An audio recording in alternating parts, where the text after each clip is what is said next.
Ramdas used to say, if you think you're enlightened, go home and spend the weekend with the family.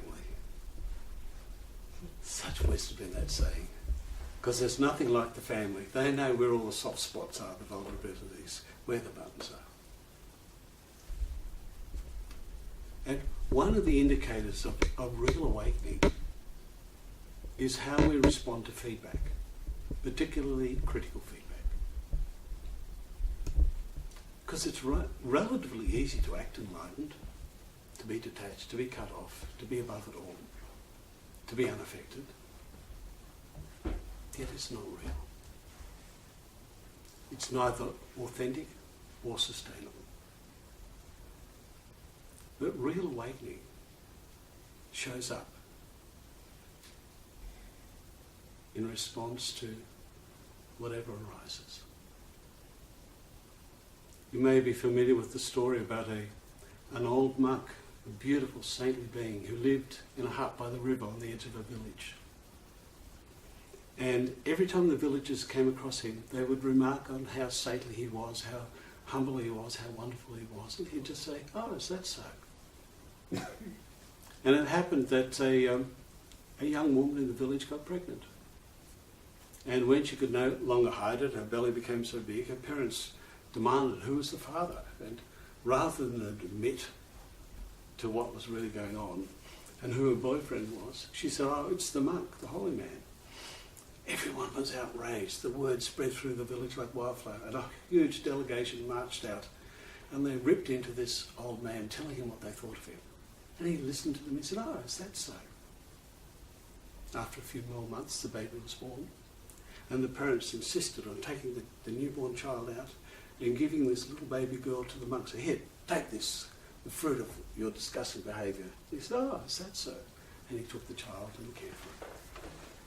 Now, the young girl was in grief and so upset by all this, and the loss of her newborn child. And after just a matter of days, she couldn't stand it anymore. She told the truth and told her parents what really happened. Realising their mistake, they all went to the old man and apologised profusely for actually slandering his name and saying he truly was a holy being. And he just said, "Ah, is that so?" Now, that's an extraordinary space to be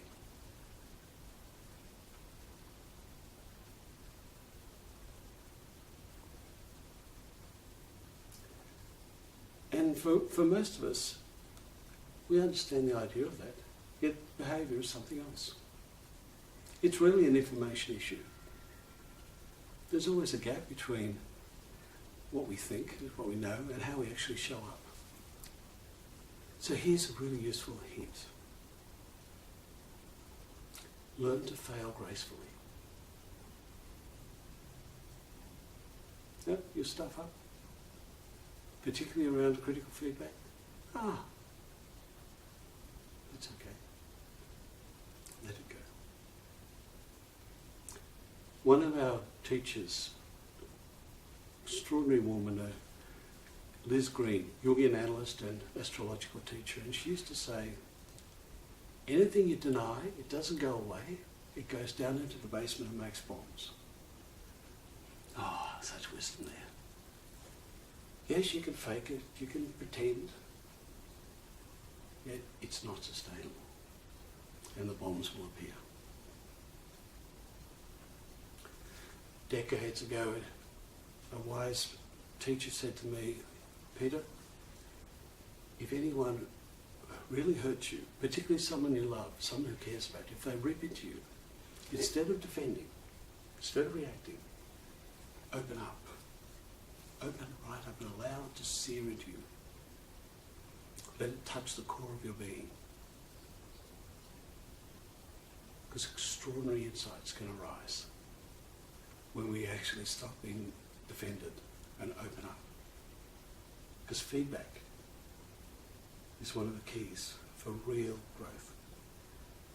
There's feedback you like, feedback you don't like, but there's no such thing as bad feedback.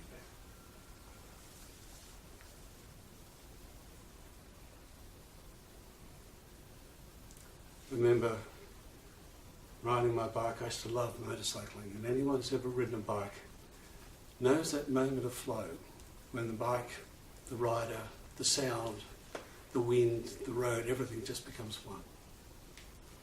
And one day I was on a sweeping right-hand corner going into a freeway, just really laying in it, enjoying the flow of it, and suddenly a car just cut me off. Instantly that anger just arose. Then, hang on.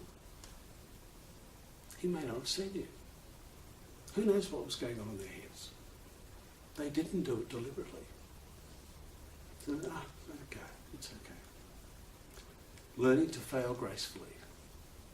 Catch yourself, forgive yourself, let it be.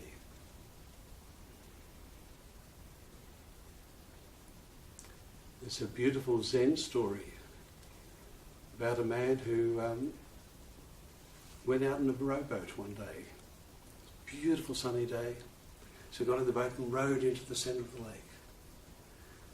And he got in the middle of the lake and he put the oars down and sitting in the boat, just listening to the lap, lap, lap of the water. And after a few moments, he lay down in the boat and just went off into a beautiful, spontaneous meditation. Absolute bliss, the gentle rocking of the boat, the sound of the waves and the wind. Then suddenly, bang! Another boat crashed into him. It woke him, shocked him out of his space. Furious, he got up ready to rip into this insensitive boatman. The other boat was empty. It had just been drifting. There was no other. And there is no other. A key issue here is the fantasy of separation. It's a myth. And the truth of this is actually presently before us. Like right now, just look around you, all these different objects. Try to separate anything. Try to separate this microphone stand from totality. Impossible. Yes, I can pick it up and take it out there, but it's still here. You cannot separate any object from totality.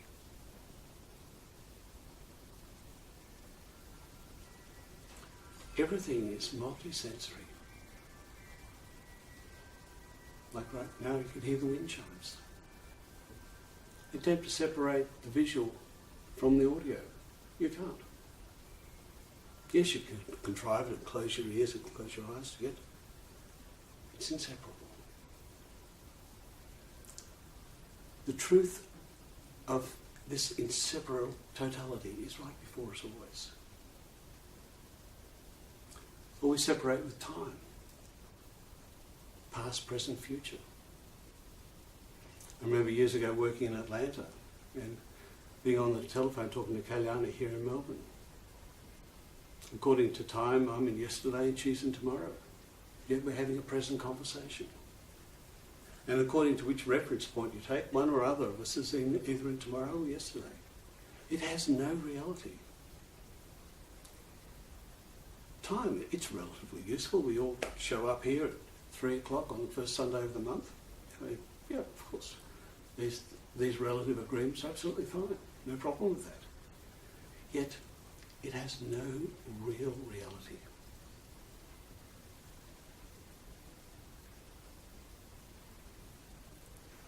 The world doesn't know whether this is Sunday or Monday or Wednesday. It's just this. Or we separate with judgments. I like this, I don't like this, I prefer this, I hate that. I want to hang on to this, I reject that. These emotional separations of push-pull, loving and hating, grasping and rejecting, it has no actuality. What is simply what is, with a conceptual overlay. Or that separation of inside and outside. In here, this internal realm of thoughts and feelings and imaginings and memories and insights and upsets. Out there, objects and sounds and sights and smells and vistas. Yet this separation again it only appears that way. Something happens in this field of awareness.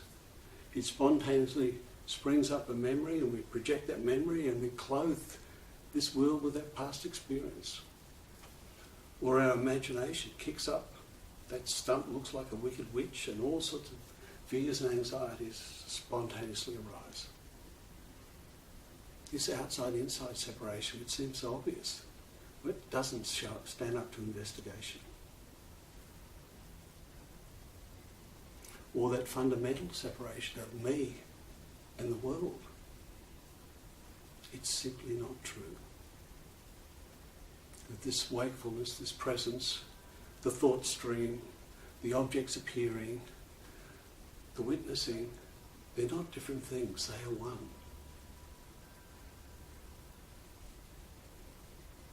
And when you grasp that, everything changes. Sailor Bob used to nail it so exquisitely with two words: intelligence, energy. Putting those two words together, everything is self-shining intelligence, energy, inseparable. There's a discipline called complexity science, or it's also called complex adaptive systems. This is the convergence of quantum physics, chaos theory, evolutionary biology, and systems thinking. And those four disciplines coming together open up this new extraordinary insight, which simply says the same things the ancients have always said. There's just this. And there's a key concept in complexity science, this word, emergence, which points to this spontaneous, self-organising, self-creating, ever-learning, ever-evolving, ever-changing system. And it doesn't matter whether you look at the way the planetary system works, whether you look at a social system of a group of people together, whether you look at a human brain with the neurons firing, or whether you look at abstraction and a mind, or whether you look at an ecology, flora and fauna interacting, or a weather system, it all operates the same way. These elements interact. Regularities happen. Feedback happens. The feedback changes the behaviour. Patterns arise. The patterns change the behaviour. And this ever-learning, ever-evolving system simply unfolds. Inseparable. 40 years ago, David Bohm called it unbroken wholeness. It's just this. When you grasp that, the world changes profoundly, because there are no mistakes. There are no accidents here. Whatever is appearing in the field is a beautiful, exquisite reflection of everything that is needed. So, anyone appearing in this field of awareness is critical. How beautiful, open up. What is the living here?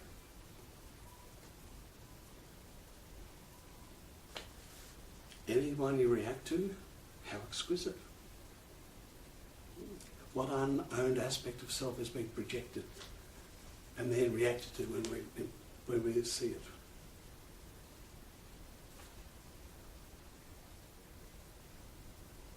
The simplicity of this is extraordinary. Everything we need is always simply here. Just open up. Open up to the field. And notice the labelling, the judging, the habits, and then simply rest back as the field. And a particular window is to look in the places we don't like to look. A beautiful mythic story of the princess and the frog. When she embraces that ugly frog, he turns into the handsome prince. Transformation spontaneously happens. There's a book called Master Keys to Self-Realization. This was Siddhar Rameshwar, who was Nisargadatta's guru. Nisargadatta only spent a short time with his guru before he died. After he died, he and a number of other disciples compiled his lectures together. And there's this beautiful line. It says something like, after the self is realized intellectually, to fully realize this, make everyone happy. Because everyone is the self.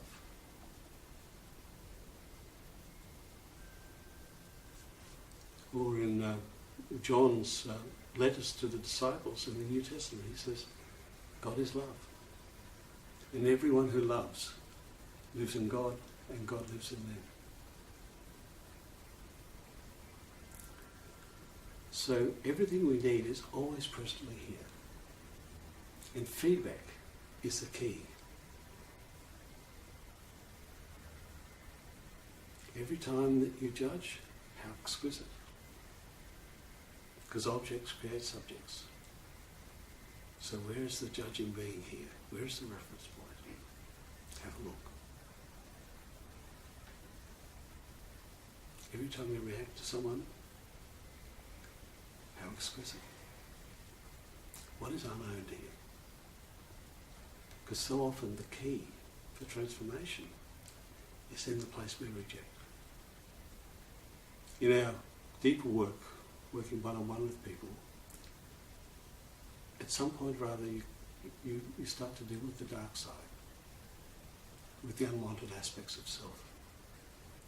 And it's gently working, being present to, and simply being available to what is rejected, and looking for what is the gold here? What is this unwanted aspect of self? And then inevitably some beautiful, exquisite, unexpected insight appears.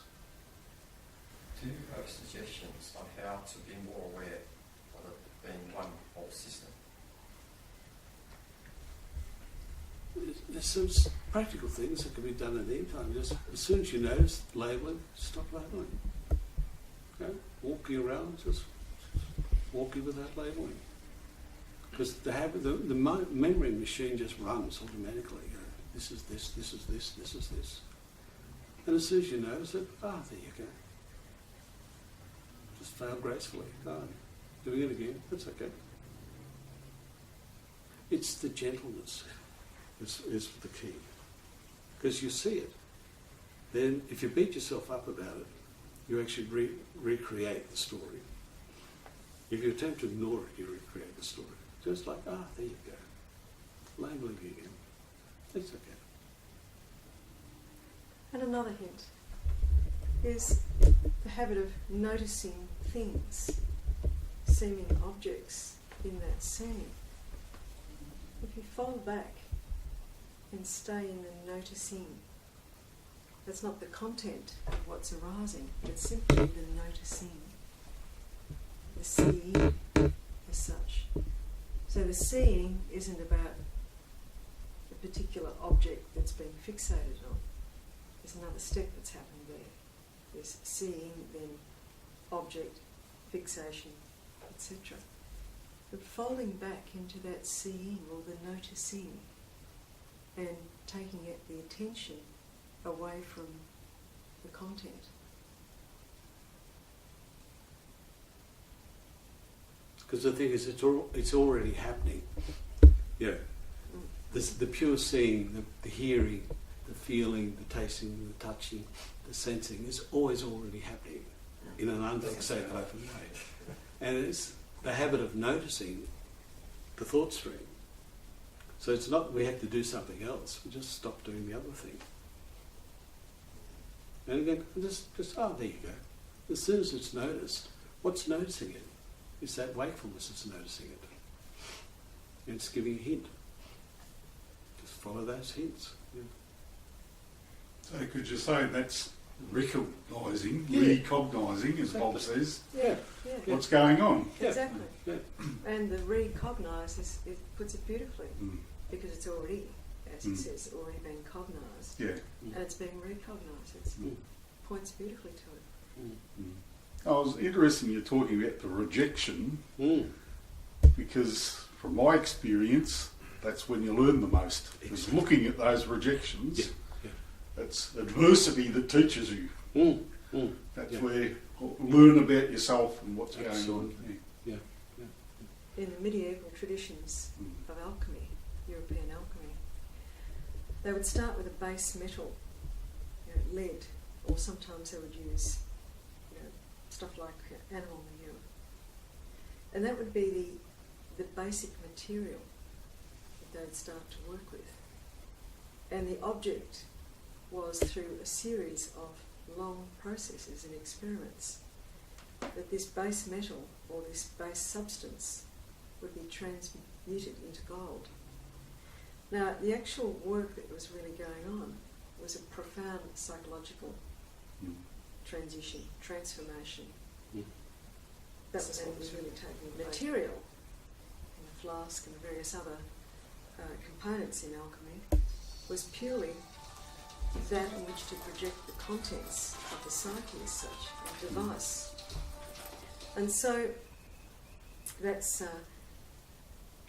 that transformation is about the cleaning up as such, or the incorporating. But it's very interesting because that base metal, or the parts that are rejected, the lead or the animal manure and various other substances that we use, that base substance is actually what turns into gold.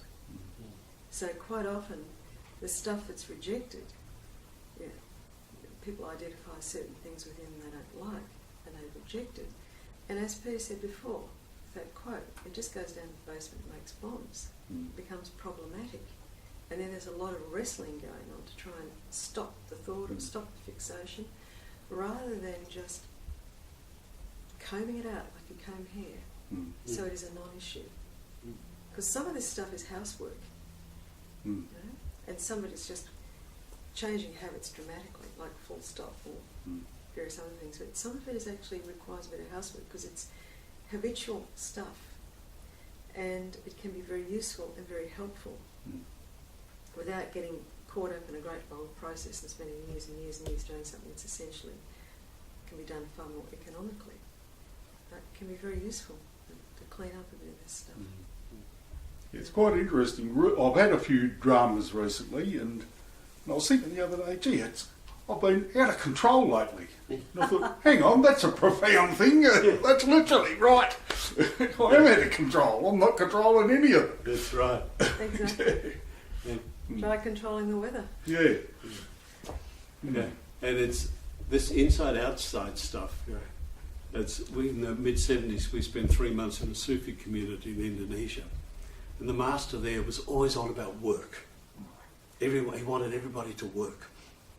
Because it's like, it's a healthy corrective to this internalising. And we often encourage people just to focus externally.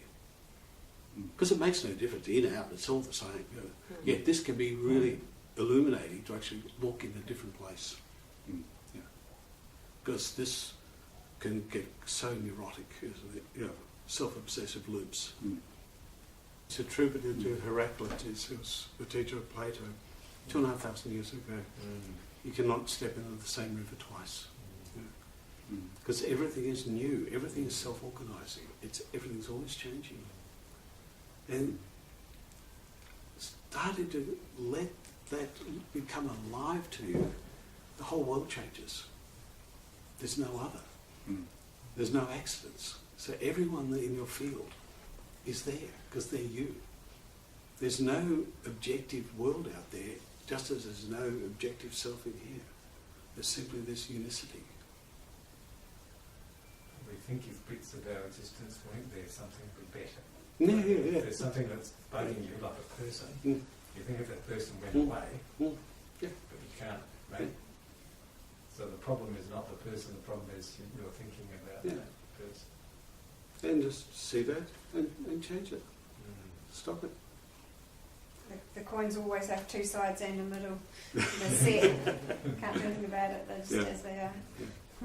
And this, in the Zen tradition, this beautiful metaphor that they're talking about this mirror mind, this extraordinary intelligence, and that it has this capacity to record everything that ever happens to you in your life is spontaneously recorded. And it is spontaneously replayed according to associations, whether it's internally or externally. And the exquisite subtlety is that what is replayed are traces. It's not the memories themselves, it's traces. And they just simply appear and disappear. Left alone, they just bubble off. It's when we fixate, when we start to actually buying into them, that they turn back into thoughts, back into memories, back and become present experience again.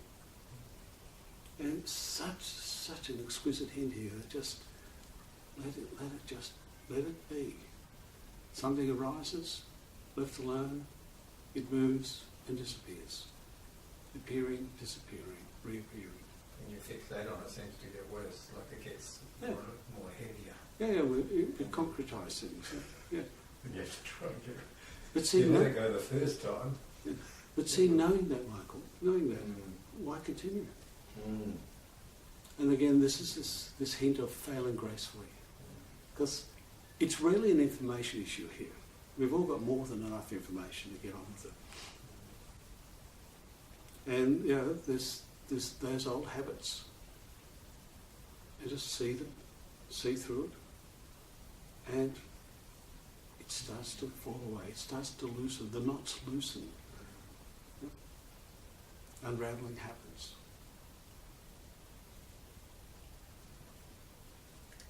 And, memory is remarkably unreliable. Because for something to be remembered well, there's usually some kind of strong emotional charge to it. And so every time there's a trigger and that thought arises, there'll be another response to that in the feelings or the emotions. So there's this kind of cacophony of stuff. The trace is not a pure trace, if you want to put it in those terms. It's not like a video camera taking a picture. And so every time something arises, a memory, a trace from the past, it's changed in the present. So it's not a consistent thing. If you've known people for a very long time and they've recounted something years ago and they're recounting the story years later, there's, it's sometimes the stories are unrecognisable. And again, there's nothing wrong here. Yeah. It's just the way it works. This is the way it works. You know, like, there you go, that's okay. Because it's commonly people think, look, when this me arrived at 2 or 3, then it all went downhill. No.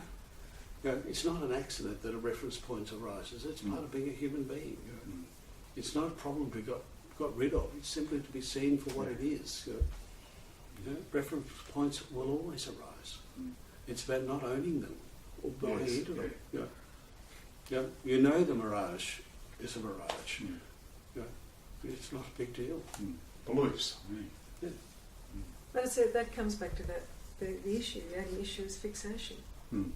And the thing that gets fixated on the most is this notion of the separation, the me notion, the I, the identity that we imagine we are, which again is a compilation of thoughts, and quite unreliable. If people describe themselves and other people describe them, so you've got a whole room of people rather than one person.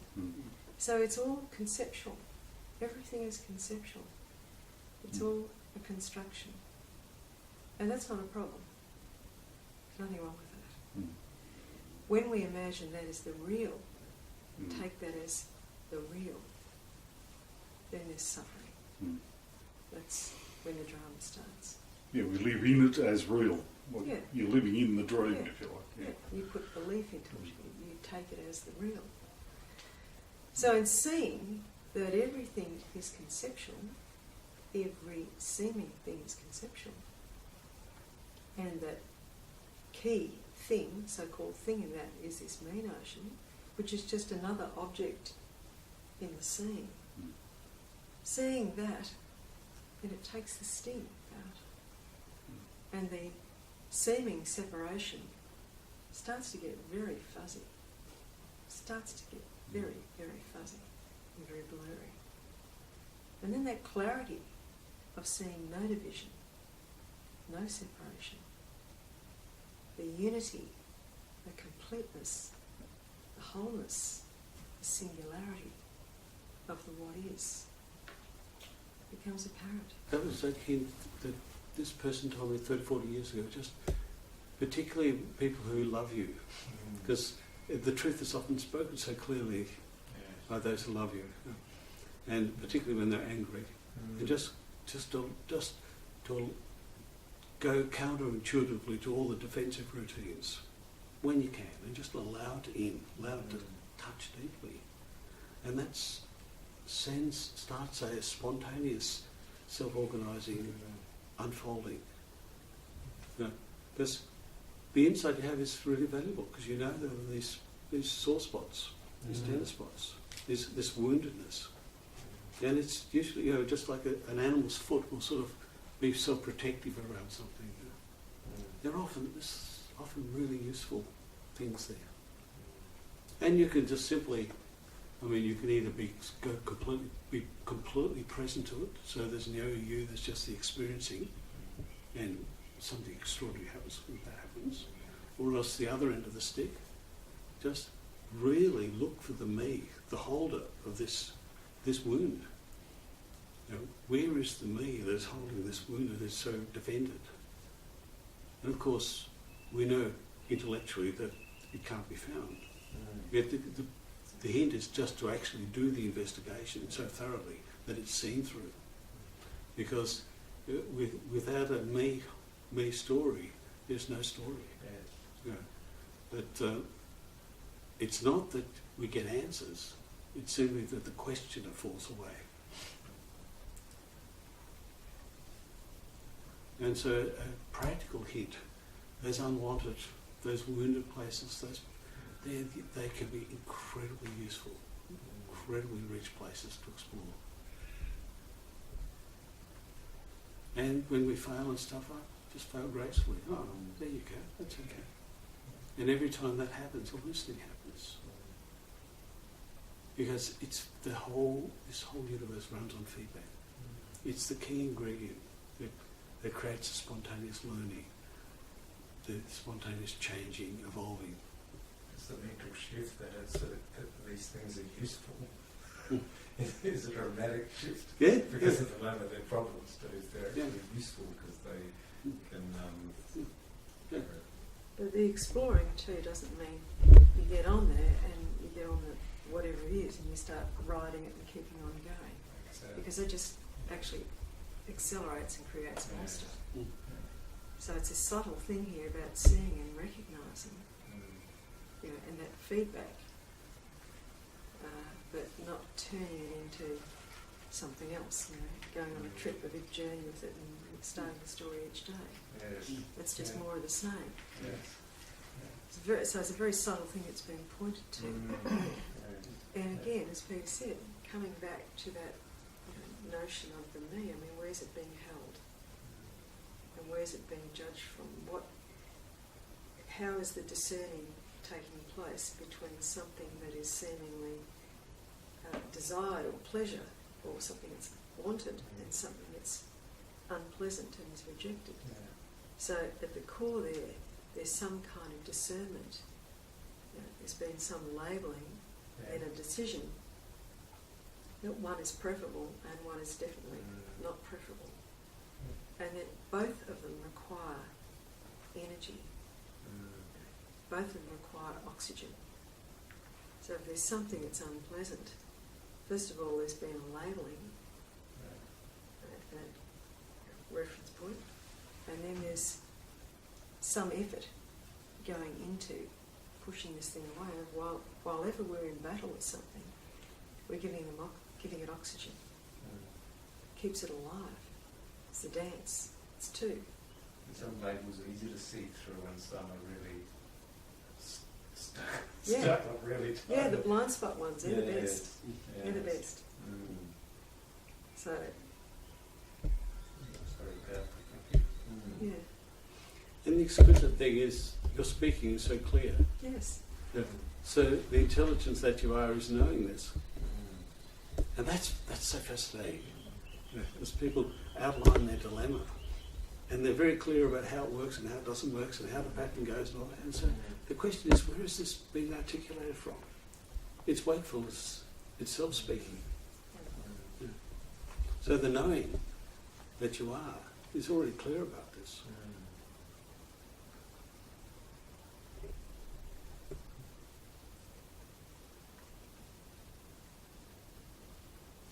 Yeah, I enjoyed a lot when in one moment there was no assessment of the moment before, and then in the next one after that there's no assessment of the one before. Just before that, I usually don't get past a couple, but it's good.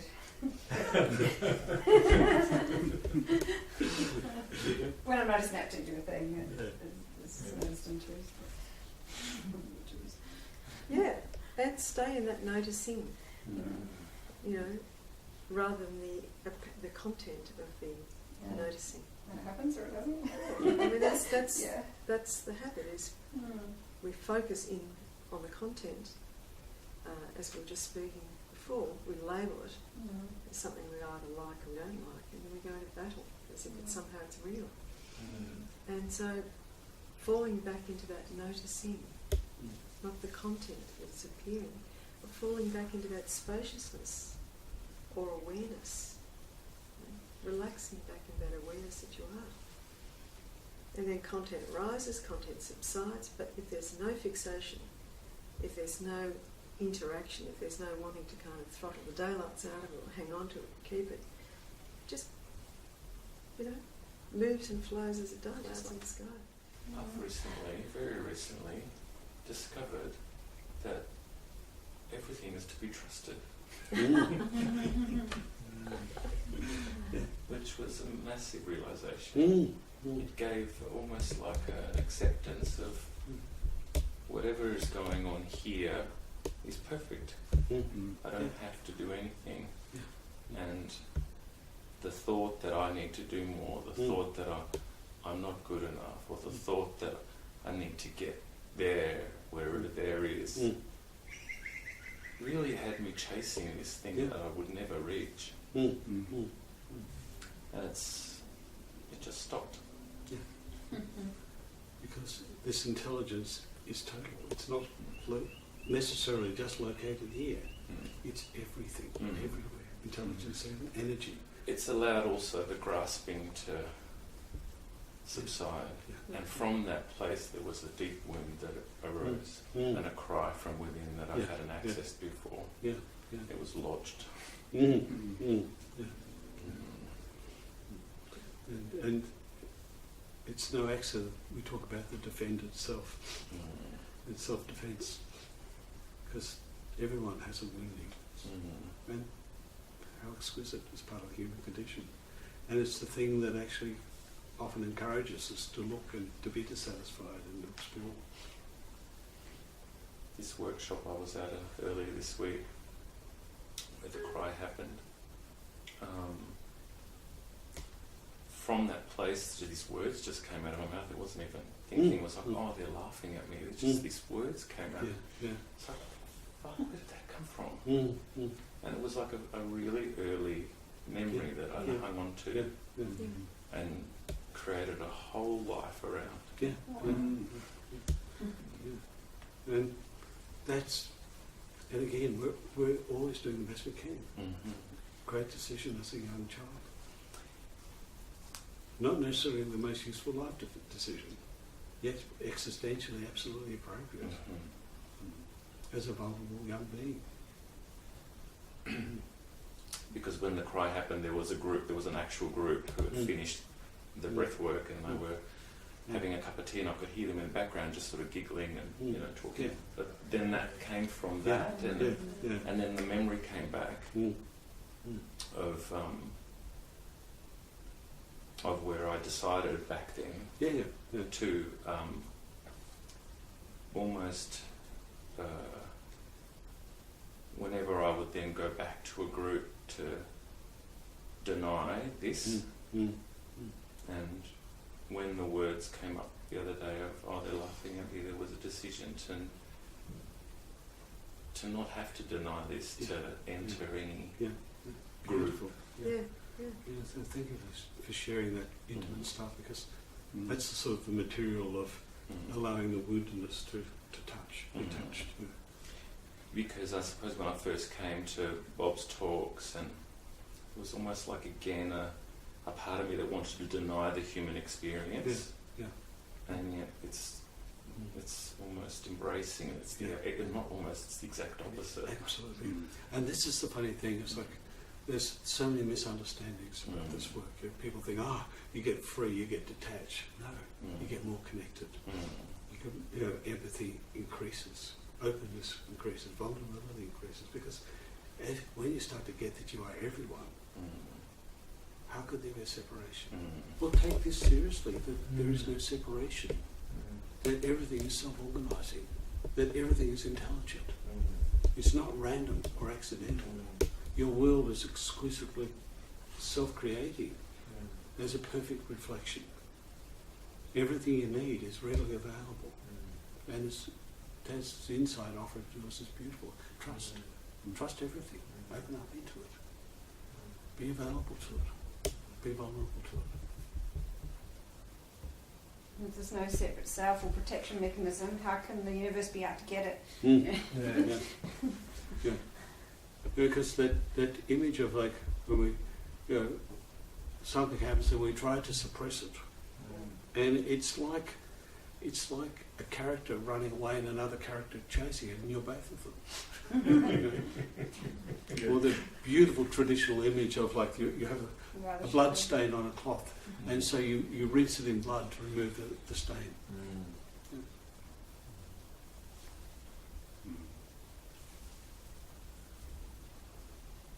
With the intelligence too, you can tend to think that intelligence is reasoned thought, Yeah. but it's not. It's inherent in everything. Yeah. It's the drive behind the tiniest to the largest. Yeah. You could leave a slice of bread on the kitchen bench for a couple of weeks, and it's just like, without any effort by anyone. It's got mould and the spores, and it's making billions of spores, and it's just life. It's teeming with life. It's like that innate intelligence knows precisely what to do. Automatic. So that's where the trust everything comes, Yeah. because it's alive. Well, the bread can do it. There's no need for the idea It doesn't of go to intelligence. bread school. Yes. Doesn't need any dough. It's all free. Oh no!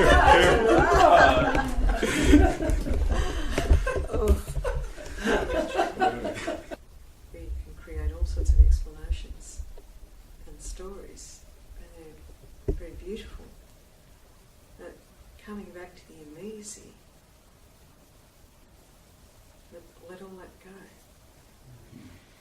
Just this immediacy. It's so still, it's so profound, it's so intense, it's so immediate. That's what we are. No corruption, no distortion. Nothing's been lost, nothing's been contaminated, nothing's been polluted. That essence that we are is pure, is perfect. And it's only the stories and all the other sorts of things that we've all been talking about today that takes us up into abstraction and away, seemingly away from that noticing. And all of this, of course, is in the content, and is the content of the noticing. So it's a beautiful expression, a beautiful manifestation. Everything is essentially that one essence, that one energy, playing and dancing like the trees in this manifestation, and is no different from that essence. Sometimes it can be taken that there is the awareness, the absolute, and then somehow through Maya or through confusion or illusion something else gets in the way. But there's no distinction. There's no distinction. Everything that is expressing is the thatness. expressing those particularised forms of form. And a great line from the Hensing Ming,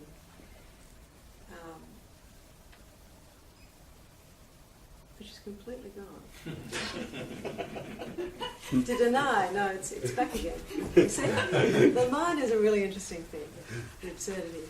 To deny the reality of things is to miss their reality, and to assert the emptiness of things is to miss that reality. It's really beautiful. It's very subtle. To deny the reality of things is to miss their reality. To assert the emptiness of things is to miss their reality. So everything is real, but not as it's being construed.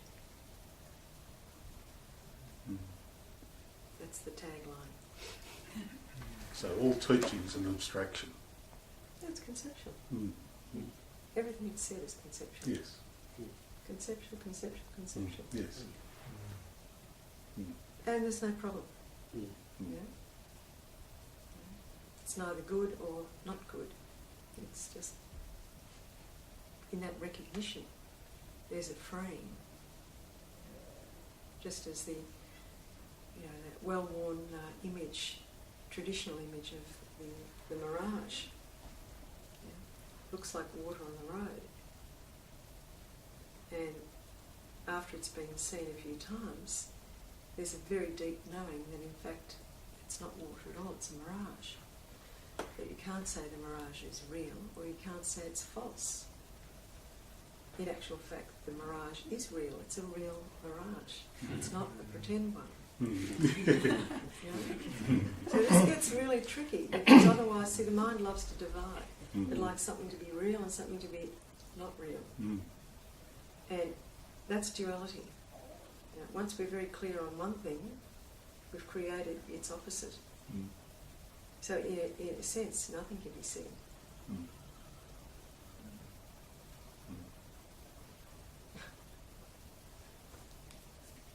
Yeah. Zip it.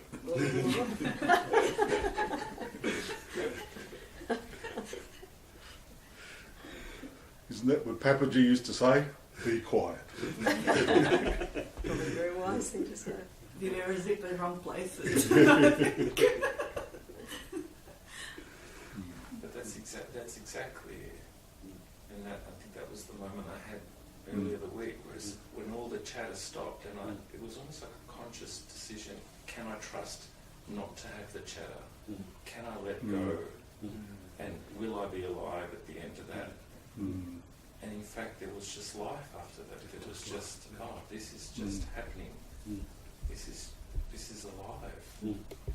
Letting go and trusting are so together, aren't they?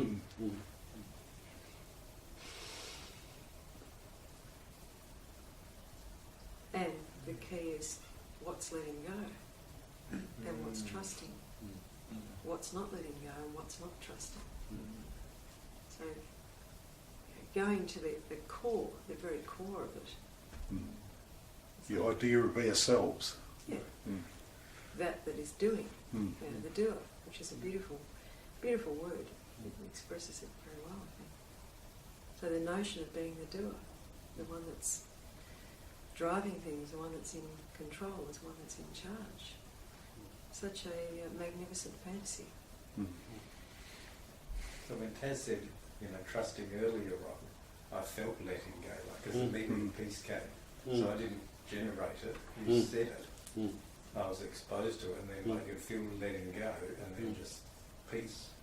Because if, based on the concept of if you trusted everything, then.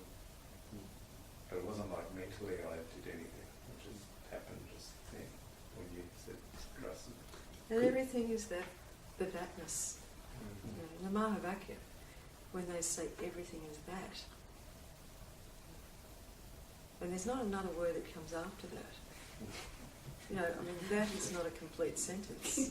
Leaving it there, there's something missing, isn't there? Because it can't be expressed. It can't be quantified. It can't be named. And in that statement, one of the great statements, Mahavakya.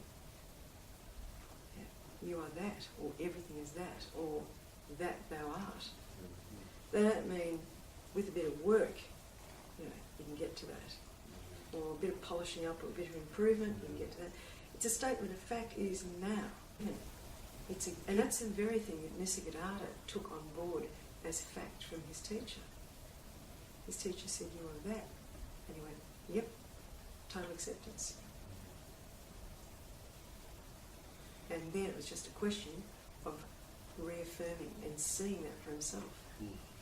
So every spare moment, this is in his words, he would come back to that immediacy, that presence, awareness, that the I amness that he calls it, which is cutting back all the thoughts, leaving the thoughts aside and cutting back to that core wakefulness.